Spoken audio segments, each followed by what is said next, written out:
Muy buenas a todos, ¿qué tal? ¿Cómo estáis? Bienvenidos otra vez al canal. En el vídeo de hoy analizaremos toda la previa del partido que el Barça va a disputar en Lisboa, en el campo del Benfica, mañana a las 9 de la noche, hora española. Es un partido de Champions. Es verdad que el Barça tiene una posición muy cómoda en la Champions, pero es importante no relajarse porque los perseguidores están a pocos puntos. Antes de empezar con esta previa, quería hacer un poco de reflexión sobre todo lo que hemos vivido este fin de semana, ¿no? Creo que es importante hablar de las injusticias arbitrales que está viviendo el Barça, ya no esta temporada, sino en todas las anteriores, pero especialmente en esta. Que estamos viendo errores arbitrales en contra del Barça que se suceden jornada tras jornada. Y no me parece normal quedarme callado frente a un escándalo de este calibre. De hecho, sin ir más lejos, hoy mismo Joan Laporta ha declarado que el penalti que no le pitaron ayer a Koundé era un absoluto escándalo y que, bueno, esto bajo mi punto de vista contrasta mucho con el que le pitaron a favor al Real Madrid precisamente contra el Getafe, un penalti en el que Rüdiger coge dentro del área al defensa del Getafe. Luego el defensa del Getafe, lógicamente, casi como mecanismo de autodefensa, lo agarra un poco a él, Rüdiger lo coge del brazo, tira para adelante y se cae dentro del área. Esto es serio porque este penalti sí que lo pitaron. En lugar de pitar falta previa de Rüdiger, pitaron penalti a favor del Madrid. En cambio, el penalti que le hacen a Koundé, que es mucho más claro que este que le pitaron al Madrid, ni el árbitro ni el VAR lo ven. Qué casualidad, ¿no? Que ni el árbitro ni el VAR lo vean. Porque, a ver, antes podías disimular los escándalos. Antes, cuando no había VAR, tenías la excusa que el árbitro de campo no lo ve. Bueno, que los 4 árbitros de campo no lo ven, ninguno de los 4. Tenían esta excusa, pero es que ahora no tienen ninguna. Ahora la desfachatez es absoluta. Porque hay un VAR y 4 o 5 árbitros que están en el VAR analizando las jugadas y no hay ni uno que se atreva a hablar con el árbitro de campo y pitar un penalti a favor del Barça. Cuidado, claro, porque si pitamos un penalti a favor del Barça, la que nos puede caer encima. Claro, si es a favor del Madrid no pasa nada. La presión mediática es muy inferior cuando nos equivocamos a favor del Madrid. Pero si nos equivocamos a favor del Barça, Dios nos libre. A lo mejor nos quitan del arbitraje. Esto es muy grave, en serio. Y ya no viene solo del partido contra el Getafe del sábado. Es algo que se va sucediendo durante toda la temporada. Lo vengo diciendo desde el partido del Rayo, ese partido lamentable que el árbitro Sotogrado no le pitó ninguna de las faltas que el Rayo hizo sobre los jugadores del Barça, que le anuló un gol válido al Barça por una falta inexistente de Koundé. Lo llevo diciendo desde ese partido, y eso que ese partido el Barça lo ganó, venció. Y lo dije, lo digo hoy para que no sirva de excusa el día que pierda. El día que pierda el Barça lo diré lo mismo. Pero lo empiezo a decir hoy para que se vea que no es excusa, que es la verdad, es la triste realidad. Al Barça, por desgracia, ya no pido que lo ayuden, porque no deben ayudarle, deben hacer lo que es justo. Y lo que es justo es no robarle el penalti del otro día contra el Getafe, no robarle los 2 penaltis que le hicieron el día de Las Palmas, etcétera, etcétera, etcétera. Esto sin contar el juego duro que es permitido en los equipos que se enfrentan al Barça. Que encima los equipos lo saben, Lo saben, que si juegan contra el Barça pueden subir el listón más que si lo hacen contra el Madrid. Esto lo saben y es muy triste y muy fuerte. No, es perfectamente normal que Laporta haya salido hoy totalmente indignado hablando de escándalo. Es que es así, es un absoluto escándalo. Que hay el VAR, que se puede ver la jugada repetida. Que es muy grave lo que está pasando en la Liga Española con el Barça. Vamos a hacer un análisis de los penaltis que le han pitado al Madrid esta temporada y los que le han pitado al Barça. Solo en Liga, ¿vale? Solo voy a hablar de la Liga. Al Madrid le han pitado 9 penaltis a favor, 9. 0 penaltis en contra.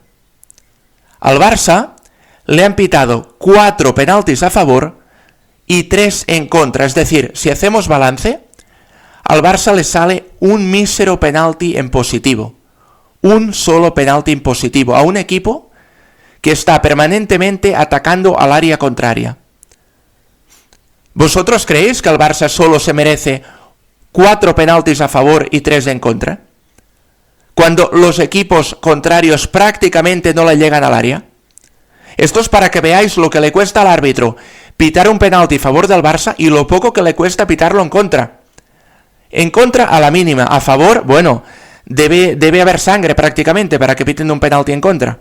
Como el que hubo el otro día en la Supercopa, que Camavinga le clava los tacos en el cuádriceps de Gavi. Esto es lo que debe pasar para que sea un penalti en contra del Barça. Una patada a favor del Barça. Que le hagan a un jugador del Barça una patada de Karate Kid. Ni el señor Miyagi lo hace mejor que Camavinga. Entonces es penalti. Cuando te hacen patadas de karate, sí. Si es un agarrón clarísimo, esto es una faltita, no tiene importancia. Esto es lo que dicen los comentaristas de televisión cuando el penalti es a favor del Barça y no se lo pita el árbitro. Pero cuando es a favor del Madrid, penalti clarísimo. Entonces sí. De hecho, el otro día, porque aquí en los 9 penaltis solo he contado los de Liga. Ya no cuento ni los de Champions ni los de Copa del Rey. El otro día, en el partido de Copa del Rey, que el Madrid gana la eliminatoria contra el Celta, en ese penalti clarísimo que le hace Lunin al delantero del Celta, que no lo pita el árbitro ni el VAR, los comentaristas de algunas emisoras de radio de la capital blanca tuvieron la desfachatez y la cara de decir que era el delantero del Celta el que buscaba las manos de Lunin. Esto es muy serio, de verdad, esto es muy grave, mucho. ¿Cómo pueden decir que es el delantero que busca las manos de Lunin para tirarse? Por esta regla de 3, el otro día Mbappé busca la pierna de Chesney para forzar la expulsión del portero del Barça. A ver, aquí todos iguales. O es penalti o lo de Mbappé no era expulsión de Chesney. O una o la otra, pero las dos a la vez no pueden ser. En serio, es muy grave que periodistas que quieren ser los abanderados de la objetividad y del fair play y del fútbol, que se llenan la boca de estas cosas que después te intenten justificar que no era penalti, por Dios, pero ¿esto qué es? ¿Qué es? Y sobre todo, es que lo de este fin de semana me ha indignado muchísimo, porque precisamente contra el Getafe, el Madrid, le pitaron este penalti a Rüdiger, a favor, que es el propio Rüdiger el que se enzarza con el jugador del Getafe. En cambio, Koundé en ningún momento hace ningún intento de agarrar al jugador del Getafe. Es el jugador del Getafe que lo agarra durante varios metros y lo tira dentro del área, en una jugada que hubiera llegado a rematar el balón. Esto es muy serio, de verdad. Y lo estamos viviendo jornada tras jornada. Y claro, ha llegado Mbappé al Madrid después de 8 años y no pueden permitirse que el Barça, un Barça en crisis, que en verano se reía todo el mundo del Barça, le pase la mano por la cara al Real Madrid de Mbappé y de Vinicius. Y esto no lo pueden permitir la Liga Española. Y por eso estamos en esta situación. Es muy triste, pero estamos así. Estamos así, es muy fuerte, mucho. Y encima tienes que aguantar al Marca, que dice que lo de Koundé contra el Getafe no era penalti, que se enzarzan entre los dos, cuando es mentira. Koundé en ningún momento coge el futbolista del Getafe. Y tienes que aguantar al Marca diciendo que Gavi faltó el respeto a los jugadores del Getafe, cuando se pasaron todo el partido, haciendo juego subterráneo, dando patadas, golpes, sin el balón en juego, perdiendo tiempo, que se perdió de tiempo efectivo, probablemente solo se jugó la mitad del partido. Pero claro, luego el Marca no habla de Asensio, todos los besos y las risas contra los jugadores del Mallorca en la Supercopa de España. De eso no habla el Marca. De esas faltas de respeto de los jugadores del Madrid, de Vinicius, de Asensio, contra los jugadores del Mallorca, de eso no hablamos. Claro, no interesa. Esto no interesa. Es muy fuerte y muy triste, pero es que es así. La Liga Española en este momento está así, de esta forma. Por eso digo a veces que me gustaría irme a la Premier. Y de hecho, ya estaba echando de menos que Laporta dijera algo. Porque no es el primer partido. Ya llevamos varios partidos en los que nos quitan penaltis clarísimos. Y ya os lo digo, es que no se molestan ni a disimular ni con el VAR. Ya les da igual. Total, van a salir periodistas de Madrid defendiendo que no era penalti, justificando lo injustificable. Les van a dar la razón. ¿Qué más da? ¿Qué más da? Yo me he hartado de ver penaltis en contra del Barça por agarrones dentro del área con Eric García y Lenglet. Les pitaron un montón hace 2-3 temporadas. Un montón. Y entonces sí, todos los periodistas diciendo, claro, penalti clarísimo, lo agarra dentro del área. Pero el de Koundé el otro día diciendo que no era penalti. Hombre, pero es que es una desfachatez, es de una cara, es que no se puede tener la cara tan dura, de verdad. Es increíble, es increíble. No, de verdad, no es normal y lo del colectivo arbitral en general contra el Barça es muy grave. Y después que te salgan con lo de Negreira, por Dios, es que si esto fuera al revés, si los atracos que ha llegado a vivir el Barça los hubiera vivido el Madrid, vamos, es que no me quiero ni imaginar la que estarían liando. Si por no darle el balón de oro a Vinicius liaron la que liaron, imaginaros si les estuvieran quitando penaltis clarísimos jornada tras jornada.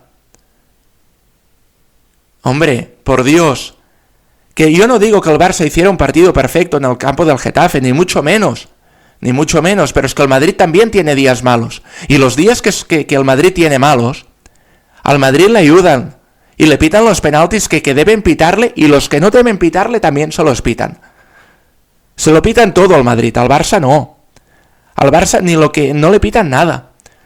Y me diréis, algunos seguro que pensarán, es que claro, el Barça debe jugar mejor y debe tener el suficiente buen juego como para ser capaz de vencer al Getafe sin esperar que el árbitro te pite un penalti. Sí, no te digo que no, si el Barça no ha estado al nivel de otros partidos contra el Getafe, no te digo que no, pero también te digo una cosa, el Barça tampoco hizo un mal partido, ¿vale? Teniendo en cuenta la intensidad del Getafe y lo cerrados que estaban, es muy difícil generar ocasiones. Y que el Barça no estuviera del todo bien, esto no justifica que el árbitro pueda quitarte penaltis a su antojo. Es que una cosa no quita la otra, ¿vale? Y debemos decir las cosas por su nombre. Y de la misma forma que decimos que el Barça no ha estado al nivel de otros partidos, como por ejemplo el día del Betis, o cuando se enfrentó al Real Madrid en Supercopa, porque quizás no siempre se puede mantener el mismo tono físico o futbolístico, porque al final no dejan de ser personas y no son máquinas ni robots, pues de la misma forma que decimos esto, también debemos exigir al máximo a los árbitros. Son profesionales, cobran para ello. Si exijo a mi equipo que haga lo máximo, ¿por qué no debería exigírselo al árbitro? Vale, a partir de aquí quería hacer una reflexión, porque ya dejando de lado el tema de los árbitros, llevo hablando desde principio de temporada que se comenta mucho que la plantilla del Barça es corta.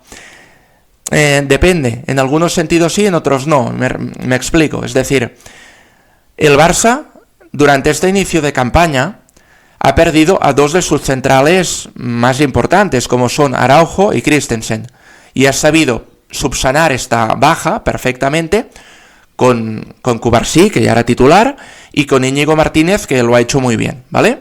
Luego, en el centro del campo, si en algún momento te falta algún titular, pues tienes a Dani Olmo, tienes a Fermín López, tienes a Gavi, tienes a Pedri, tienes a Casado, tienes a Frenkie de Jong, que tienes opciones de las que tirar, ¿no?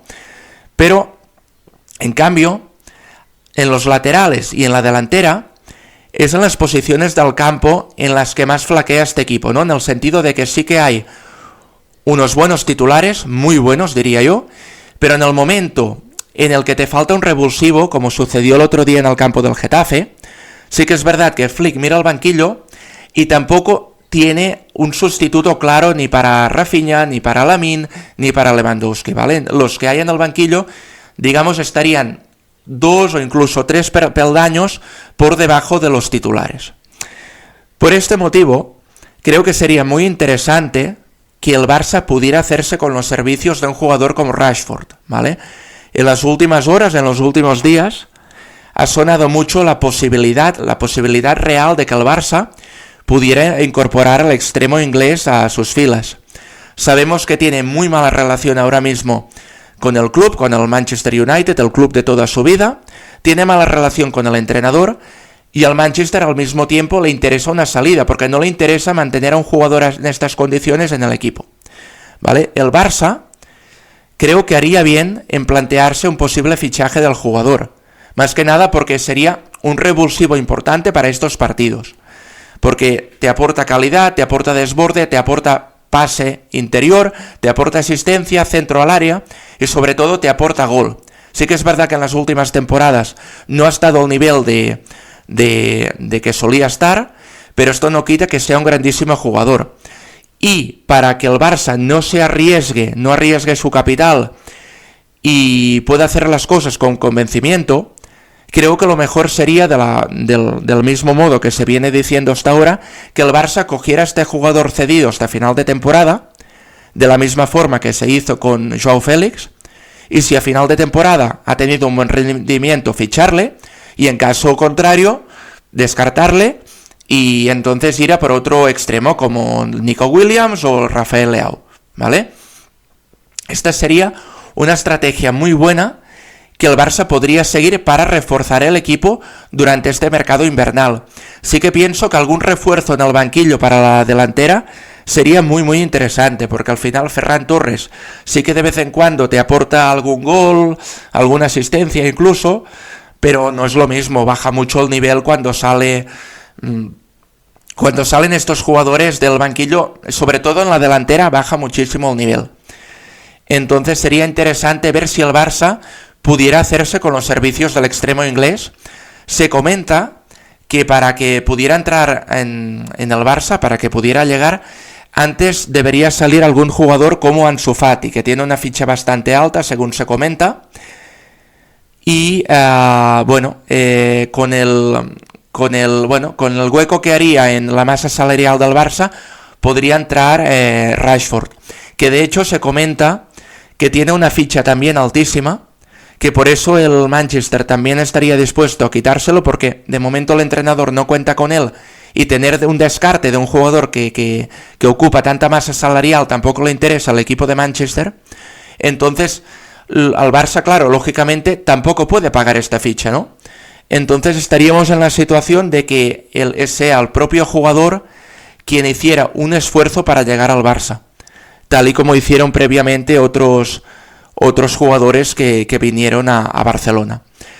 Ya os digo, para mí sería una buena opción, especialmente si llega cedido. Veremos cómo evoluciona la situación, este mercado de invierno, que aún queda unos días para cerrarse.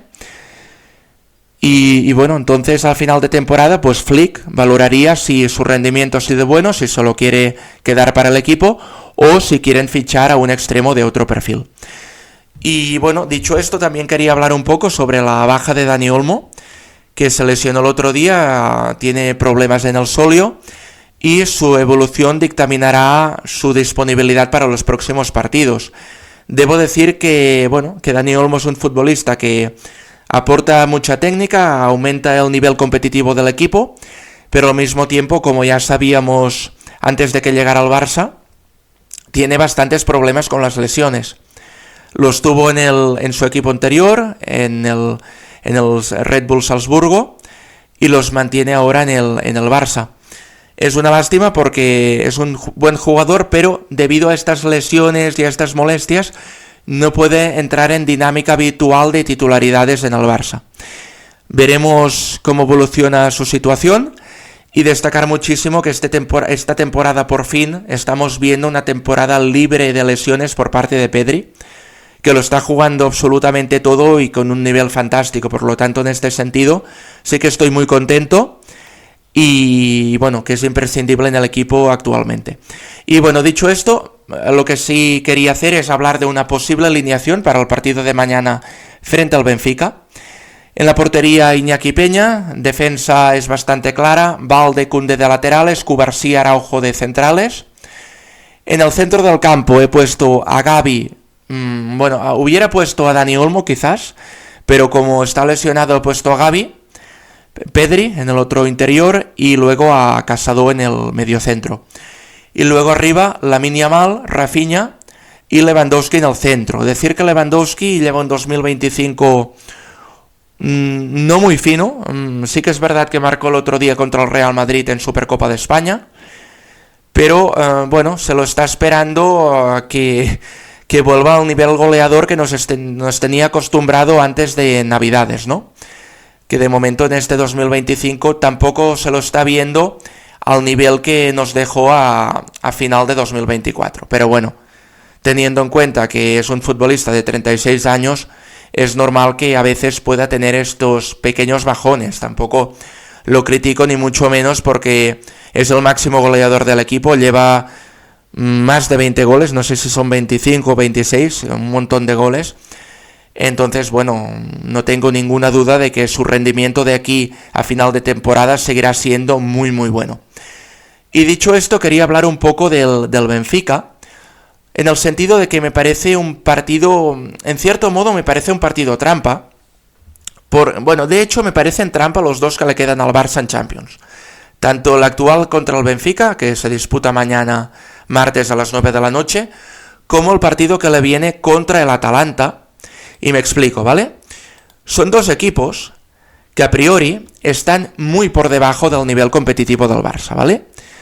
Pero es importante no relajarse porque sí que es verdad que no son ni mucho menos los mejores equipos que el Barça se ha enfrentado en esta Champions. Bayern de Múnich y Borussia Dortmund están muy por encima de Benfica o Atalanta, pero al mismo tiempo son equipos buenos que a la que te relajes te pueden pintar la cara. Y esto ya le sucedió al Atlético de Madrid contra el Benfica a principio de temporada, que el Benfica le endosó 3 o 4 goles y hubieran podido ser más. Y el Atalanta también es un partido trampa en el sentido de que es un equipo que no tiene mucho nombre, no tiene el nombre de equipos italianos ilustres como la Juve, como el Milan, como el Inter, pero es un equipo que yo quiero recordar que la temporada pasada ganó la Europa League contra el Bayer Leverkusen. El Bayer Leverkusen es un auténtico equipazo, ¿vale? Que ganó la Bundesliga el año pasado luchando frente a frente contra el Bayern de Múnich. Por lo tanto, tiene mucho mérito lo que hizo el Atalanta, ¿vale? Por lo tanto, teniendo en cuenta lo apretada que está la clasificación de la Champions, el Barça no se puede descuidar ni un momento. El Barça de momento es verdad que está haciendo las cosas de lujo en Champions. Está segundo en la clasificación, justo por detrás del Liverpool, ¿vale? Pero es que, atención, porque entre el Barça, que está segundo, y el 12º clasificado, que es el Milan, solo hay 3 puntos de diferencia, ¿vale? Entonces, ¿qué pasaría? Si el Barça pierde un partido, todos estos equipos que hay detrás, hasta el 12º, si ganan sus respectivos partidos, podrían adelantar al Barça. Por esto es muy importante que el partido de hoy se gane y puedas ir tranquilo en el partido contra el Atalanta. Porque si no, ahora mismo el Barça se clasifica entre los 8 primeros, va segundo, y no tendría que jugar ninguna previa para entrar en los octavos de final. Pero si el Barça se despista en uno de estos partidos, que como digo son partidos trampa, esto podría tener consecuencias serias. Podría hacer que el Barça no quedara entre los 8 primeros y podría hacer que por azar al Barça le tocara una eliminatoria complicada con algún equipo como por ejemplo el PSG, que también ahora mismo está fuera ya no de los 8 primeros, el PSG está fuera de la repesca para los octavos, ¿vale? El Manchester City también está en una posición súper delicada, en la posición 22ª, ¿vale? Entonces, estos equipos, que son muy duros y actualmente están en una mala posición de la Champions, podrían tocarle perfectamente al Barça si tuviera que ir a alguna repesca previa a los octavos. Y vernos de estar segundos clasificados directos a ir a una ronda previa que tienes un par de días malos contra equipos buenos y te echan para casa. ¿Vale? Lo digo porque sería una pena que con el nivel competitivo que está ofreciendo el Barça contra Real Madrid, contra Bayern de Múnich, contra Borussia Dortmund, por despistarse en 2 partidos con Benfica y Atalanta, se quedara fuera de los 8 primeros. Sería una lástima. Y sería una lástima también que después, como consecuencia de estos 2 partidos que el Barça hubiera tenido como despistes, tuvieras que jugar una previa y salir eliminado. ¿Vale? Lo digo porque, bueno, viendo el otro día contra el Getafe que el Barça tampoco estuvo a su nivel habitual, a pesar del árbitro, pues bueno, es importante salir al campo con los 5 sentidos y dándolo absolutamente todo desde el minuto 1 hasta el 90, ¿vale? Y dicho esto, quería hablar un poco sobre los otros equipos españoles que juegan en Champions. Tenemos al Atlético de Madrid contra el Bayer Leverkusen también el martes a las 9 de la noche. Es un partido que yo veo muy muy igualado. Quizás el factor campo por parte del Atlético de Madrid pueda ser determinante. Pero ya os digo, el Bayer Leverkusen tiene un auténtico equipazo. El año pasado consiguió ganar la Bundesliga y no fue de casualidad y llegar a la final de la Europa League. Por lo tanto, veo aquí un partido muy bonito y al mismo tiempo muy muy igualado. Por otro lado, el Real Madrid se enfrenta al Red Bull Salzburgo al miércoles a las 9 de la noche. Y el Madrid sí que es verdad que está en una posición muy baja de la tabla clasificatoria de la Champions. Ahora mismo el Madrid está en la posición 20ª. No es una posición que el Madrid frecuente en ningún tipo de clasificación. Solo tiene 9 puntos el Real Madrid. Sorprende porque ha perdido contra equipos teóricamente de inferior categoría que él. Pero bueno, en principio el Madrid no debería tener ningún problema en clasificarse, al menos para la repesca de estos octavos de final de la Champions. Yo creo que para los octavos no va a tener ningún problema, y más teniendo en cuenta que el calendario, los 2 partidos que le quedan son bastante asequibles, ¿vale? Además, el partido del miércoles lo juega en el Santiago Bernabéu. Decir también que Mbappé está empezando a ser el Mbappé que todo el mundo esperaba, que el Madrid llevaba esperando durante 8 años. Tuvo un inicio de temporada flojo, pero en los últimos partidos se está echando el equipo a la espalda, y ahora que Vinicius no está respondiendo al nivel que se esperaba, pues es Mbappé el que está tirando del carro y tirando del Real Madrid. Es curioso, ¿no? Porque al inicio de temporada era al revés. Hasta Navidades, prácticamente, fue Vinicius la gran estrella del Real Madrid y fue Mbappé al que se echaba de menos, pero es que ahora está siendo lo contrario. Mbappé está mostrando un nivel competitivo muy muy bueno, mostrando esta potencia que nos tenía acostumbrados con el PSG, con la selección francesa, y haciendo alarde de todo su esplendor físico, de su potencia, de su velocidad y, por supuesto, de su instinto goleador. Y por otro lado tenemos al Girona, que se enfrenta en San Siro contra el Milan, el miércoles también a las 9 de la noche. Y bueno, en principio el Girona lo tiene muy muy difícil para clasificarse, lo tiene prácticamente imposible. Decir que para mí, ya más allá de la clasificación, para mí el hecho de que el Girona vaya a un estadio tan mítico como San Siro para luchar contra el Milan en un partido de Champions, creo que debería ser para el Girona más un premio que una obligación de ganar, ¿no? Porque teniendo en cuenta que prácticamente ya lo tienen todo perdido en esta Champions, pues al menos ir allí, ir a un campo como el del Milan y disfrutarlo, porque durante toda la temporada anterior se ganaron el derecho a poder competir con los mejores de Europa. Y bueno, dicho esto, me despido de todos vosotros. Nos vemos ahora en el análisis del partido del Benfica contra el Barça. Si os ha gustado el vídeo, os animo a suscribiros al canal, a darle like y a dejar vuestras opiniones en la caja de comentarios. Nos vemos en próximos vídeos. ¡Chao!